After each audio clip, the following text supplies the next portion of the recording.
So I've opened my image in Photoshop. Again, I'm in CS5, you'll be in CS6. The workspace looks a little bit different. And the first thing I'm always going to do when I open any image in Photoshop, no matter what, is I'm going to go to Edit, and then I'm going to go down to Convert to Profile. Now we have to make sure that our image is in the correct color space, and that means what our computer interprets the colors of our image to be and how our printer is going to be able to interpret the color information to print an accurate photo. Most of you, straight out of camera, your profile is going to be sRGB that you see here in the source space, and that means working RGB.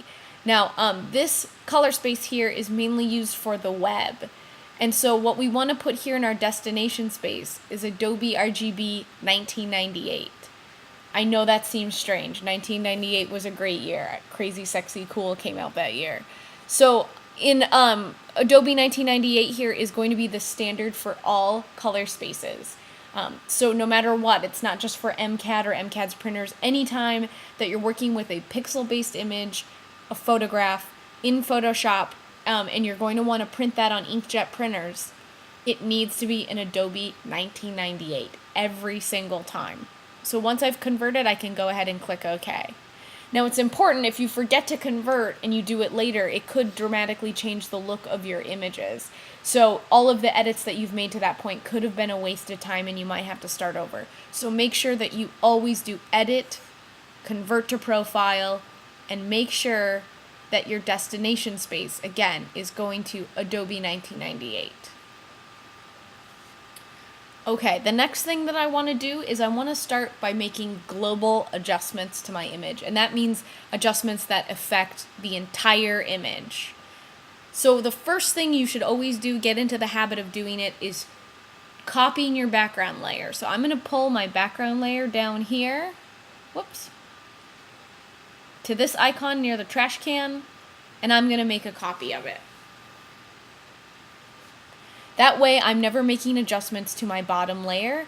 I'm preserving my original information, and I'm making layers on top of it. This is why Photoshop is such a powerful tool, because all of our adjustments are organized in layers. So instead of changing the original image, we make these layers that we can always delete or make adjustments to, and we're never affecting the original photograph. We can always go back to our original image. So in Photoshop, if you're not familiar with the tools, please go to lynda.com and look at the tutorials. But your layers panel here, the eyeball is going to turn these off and on so you can see or not see any layers that are happening. If you can't find any of your windows, like your history, where you can go back in time if you've made a mistake, or your layers, you can always go to Window, and then you can find History, Layers, Tools, anything like that that might not be appearing on your workspace. Just go to Window and find them, and they'll appear for you. So after I've copied my background layer, the next thing that I want to do is adjust the contrast of my image, and we're going to go ahead and use levels to do that. So the shortcut is this icon right here. It's sort of a half circle, and I can go there to Levels, and my histogram appears, and I make a levels layer. Another way to do that is we can go Layer, New Adjustment Layer, Levels. And it's important when we make adjustments, it's always Layer, New Adjustment Layer, and all of these things under here are non-destructive. What we do not want to do is go to Image Adjustments. Now these will make adjustments on our original image, and that is very bad. That's destructive. So make sure it's always Layer, New Adjustment Layer, and never Image Adjustments. So I'll go to Layer, New Adjustment Layer, or again, I can use that icon at the bottom, the half circle is a shortcut, and I'm going to bring up my levels. And I'm just going to go ahead and click OK. So this is my histogram, and this shows me where my shadow information starts here and where my highlights start here. So as we can see, we don't have any information in this gap here. So I want to go ahead and adjust my contrast. I'm going to bring this white slider in until just before this information starts. What I don't want to do is go too far. If I go too far here, you see we've lost all this detail. In our histogram here, everything to the right of this pointer has been clipped. We've lost all that information. We've cut all of this off. So we want to make sure not to have any clipping. So we're going to put it right to the edge of where our information starts. And our shadows are pretty close. We can see our information starts here. I'm going to scoot them in just a little, and we can see how to affect that. Now, if I go too far, you see that I've blocked up my shadows here, and I've lost that detail. So a good professional photograph has a full tonal range, full detail. It's not too contrasty, and that's really what we want to go for. We don't want to have a super contrasty image. We don't want to lose detail. It doesn't look professional at all. And so this is the keystone to a good photograph. So I've set my levels. That's a global adjustment. I've set my contrast.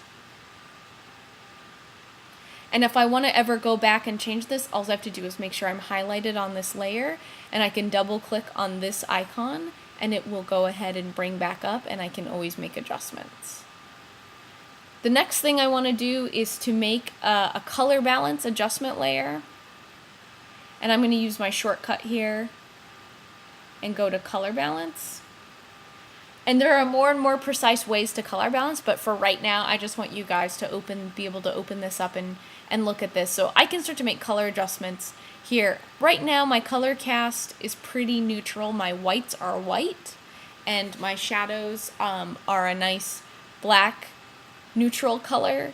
If I had a bad color cast, I could go ahead and start using these color sliders to alleviate that color cast, adding yellow or subtracting blue, and so on and so forth. In your assignment, you may not need to do much color balancing if you use daylight to make your images. They'll be color balanced for you. Daylight is a white light. But I want you to go ahead and open this layer anyways and show me that you know how to find it and how to make that on a separate layer. And also, as a global adjustment, is my crop tool, which you will find right here. If you're not sure how you want to crop your images, you might want to hold off on it. But if you do know that you want to crop your images, that's something that we'd want to accomplish right away. And you can go ahead and make that adjustment. Again, that's a global adjustment. We're affecting the whole look of the image.